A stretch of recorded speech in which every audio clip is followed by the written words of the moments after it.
な拍手でお送りください。 Please welcome Tokyo! Man of Steel is here! どうぞ皆様前の方にお進みになってください。 Please advance front please. Thank you sir, thank you ma'am. それでは早速皆様から一言ずつご挨拶をいただきたいと思います。通訳は鈴木さゆりさんと大倉よし子さんです。よろしくお願いいたします。まずはじめにプロデューサーのチャールズ・ローヴンさん、ご挨拶お願いいたします。こんばんは。It's really great to be here. I haven't been here in a few years, but I love coming back here, and this is really a great occasion, and thank you so much for coming out for us. 本当に日本に戻ってこれて嬉しいです。ちょっと何年か戻ってきてなかったので、でも大好きな日本に戻ってこれて、最高の気分です。皆さん今日は来てくださってありがとうございます。同じくプロデューサーのデボラ・スナイダーさんです。 We are so excited to be here, and we hope you really enjoy this movie, and thank you for coming out tonight. 本当に今ここに来られてエキサイティングな気持ちでいっぱいです。このマンスティール本当に皆さん楽しんでいただければと願っております。そして皆さんね、今日は来てくださって本当にありがとうございます。そしてザック・スナイダー監督です。 We all know that the Japanese fans are the best fans. So I would just like to say that I hope you guys enjoy the film. We really made it, you know, from our hearts. We all worked super hard on it, but we made it for you. So please enjoy it, and I hope it, you know, gives you the feeling that it gave us making it, because it was really fun. 日本のファンの方が世界でも一番素晴らしいファンだ、ベストなファンだということはみんな知っていることです。今日はありがとうございます。この作品本当に心血注いで、一生懸命みんなのために作った映画ですので、とにかく楽しんでいただければ嬉しいです。そしてスーパーマン Mr. ヘンリー・カヴィル。 Hello everybody. Thank you all so much for coming out tonight. It is such an honor to be here in Tokyo as the final stop on our tour. It's the perfect way to end such an incredible journey. We enjoyed making this movie so much, and we genuinely hope that you enjoy it as much as we enjoyed making it. ありがとうございます。皆さんこんばんは。本当に今日は来てくださってありがとうございます。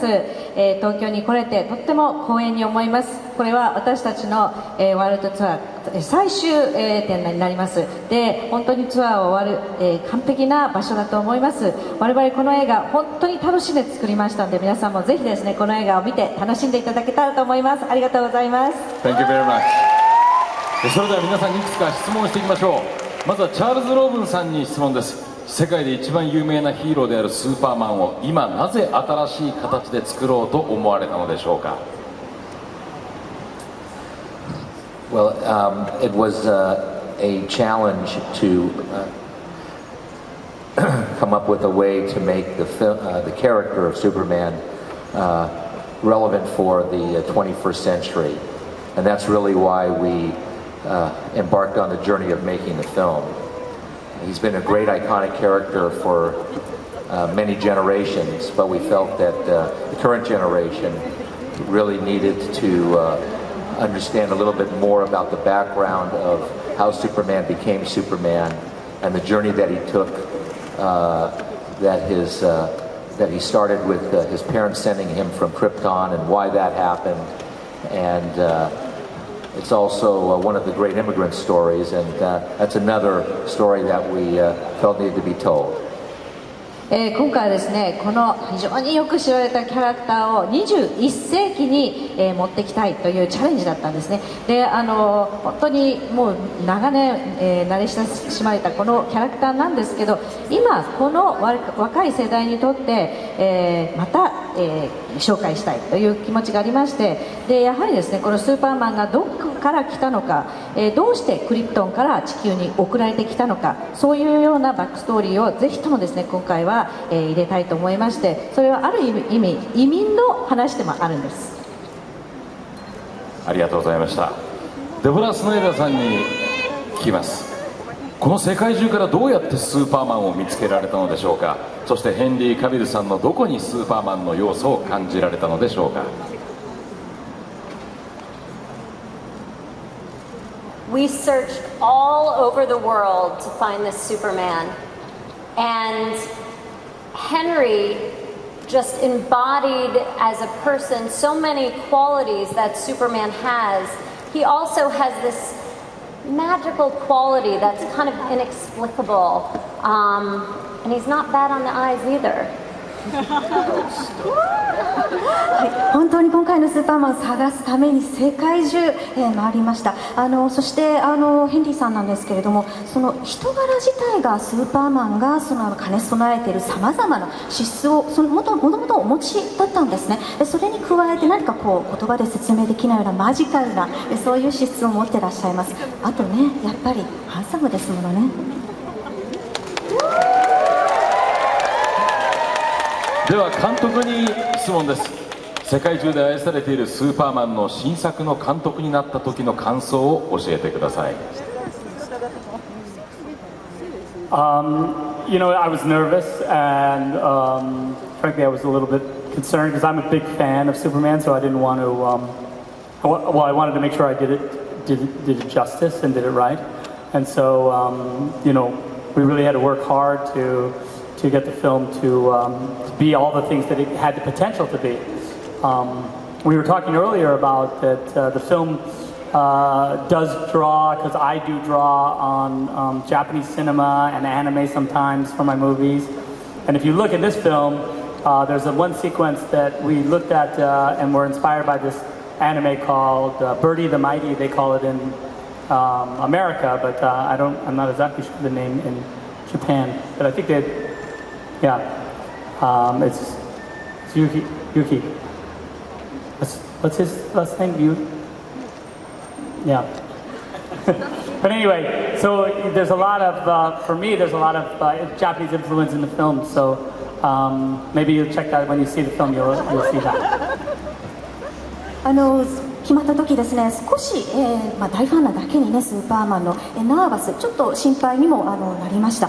やはりスーパーマンに見合うだけの作品を作らなければいけないと、そしてその大きなポテンシャルに見合うだけの作品に仕上げなければいけないと感じたからなんです。映画ご覧になっていただければ、日本のアニメ、日本の映画から自分は多大なる影響を受けているんですが、そのあたりも感じていただけると思います。特に今ちょっと作品名が出たんですが、バーディー・ザ・マイティという英語の、作品なんですけれど、すみません、ちょっと日本語のタイトルど忘れしてしまいました。なんとかバーディーという作品だったんですが、というような作品も参考にしております。ありがとうございました。さあ、それではミスターヘンリー・カビルさんにお伺いしましょう。この歴史あるスーパーマンの役に大抜擢された気持ち、素直に率直な気持ちはいかがだったでしょうか。Well, when Zach called me and finally said you have the part, the strangest thing was that I wasn't expecting it at all. As an actor, you're often prepared to hear no, because 99% of the time you do hear no, and you daren't hope that yes is the word. So as soon as Zach called me and he told me I had the role, I didn't know what to say, and I just tried to play it very cool and think, okay, make sure you're polite and you sound like you're very thankful to get the role, but at the same time not too thankful because you don't want to seem uncool. And ultimately it took me a good sort of a day, 24 hours, to realize that it wasn't some crazy dream and that Zach had actually called me. So it was quite nerve-wracking to take the role on in the first place, because it is such an iconic role and it matters to so many people. But ultimately, being surrounded by such incredible people made the whole thing a lot easier, and it was an absolute honor to play the role. まずですね、最初にザックから電話をもらった時、君に決まったって言われたんですけど、それまでに絶対にですね、これ多分断られるだろうと思って、俳優としてはですね、大体オーディションしても 99% は、断られるんです。ノーという言葉を聞くんですね。ですからあまり期待しないでおこうということで、ザックさんからイエスという答えをもらった時にはあんまりありがたがらなくてはいけないし、礼儀正しくはしなくちゃいけないんですけど、やっぱりクールでいなくては、かっこよくしなくてはといういろんな気持ちがありまして、あんまりお礼ばっかり言うとクールじゃないなとかいろんなこと考えましたが、24時間ぐらいかかってですね、やっとこれは夢じゃないんだっていうことに気づきまして、ザックから電話本当にかかったんだって分かりました。ただし素晴らしいスタッフやキャストに囲まれてですね、本当に光栄でした。ヘンリー・カビルさんにとってスーパーマンは誰ですか？ Goodness me, Superman for me, the greatest quality of Superman and the one thing that runs through every single interpretation, rendition, story, whichever universe he exists in, he always tries to do the right thing. Despite having the most incredible godlike powers, he always attempts to do right. And yet there's this wonderful connection between him and humanity, which makes his most powerful power is the one thing which we have, and the one thing which we all can have as an incredible superpower, and that's his choice, and that's his willpower. That's the only way he can ever get through all of his tasks, despite his powers. It's always through willpower and through his want for the greater good. スーパーマンというのはですね、いろんな解釈がなされてきました。これまでにもいろんな映画とか作品がありますが、一つだけ、常に共通している点というのは、スーパーマンはいつもですね、正しいことをしようとするんですね。神のような本当にスーパーパワーを持っているにもかかわらず、常に本当に人間にとって、そして人間性を持ってですね、非常に、正しい選択をする。で、我々人間もその正しい選択、また、信念を持つっていうことができるんで、スーパーパワーいっぱい持ってるんですけど、人間的なそういう性質を彼は持ち合わせている。それが一番の強みなんだっていうところが素晴らしいです。75年以上の歴史あるスーパーマン、日本人もコミックからスタートしたスーパーマンが大好きな歴史があります。そしてさまざまな映画が 3D 化、そして最新の技術で映画化される中、いつになったらスーパーマンが見れるかなと待っていました。やっと新しいスーパーマンが見ることができます。そんな待ち続けた日本のファンの皆さんに最後にメッセージを一言お願いいたします。 Well, yes, 75 years of Superman. I think I speak for all of us when I say it's an absolute honor to be telling an origin story 75 years after the birth of the man. It's quite exceptional to be in this position. I am certainly very humbled by the whole journey and the experience, and by everyone's incredible support here.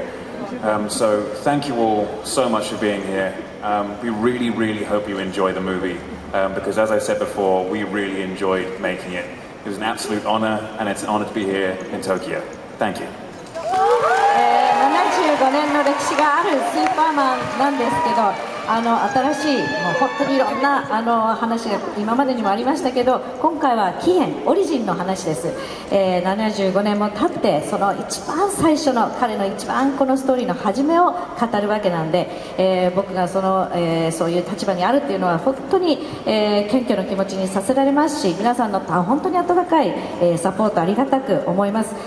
先ほども言いましたが、我々本当に楽しんで作った作品なんで、日本中の皆さんに楽しんでいただきたいと思います。ありがとうございます。先ほど監督がインスパイアされた日本の作品は「鉄腕バーディー」という作品だったそうです。さあ、それでは皆さんとお別れになります。僕らはよく昔から空を指して「スーパーマン!」って言いました。最後に会場の皆さんで言いませんか？いいですか？空を指していきますよ。せーの、チャールズ・ロビンさん、デボラ・スナイダーさん、ザック・スナイダー監督、ヘンリー・カビルさん、どうもありがとうございました。 Thank you very much。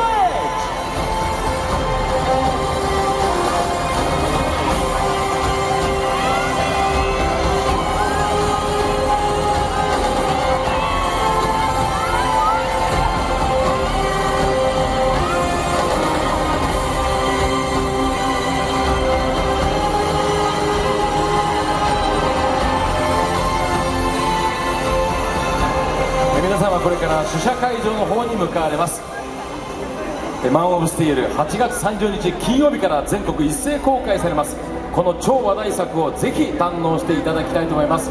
今日は本当にお暑い中最後までありがとうございました。そして盛り上がりました。皆さんのおかげです。またお会いしましょう。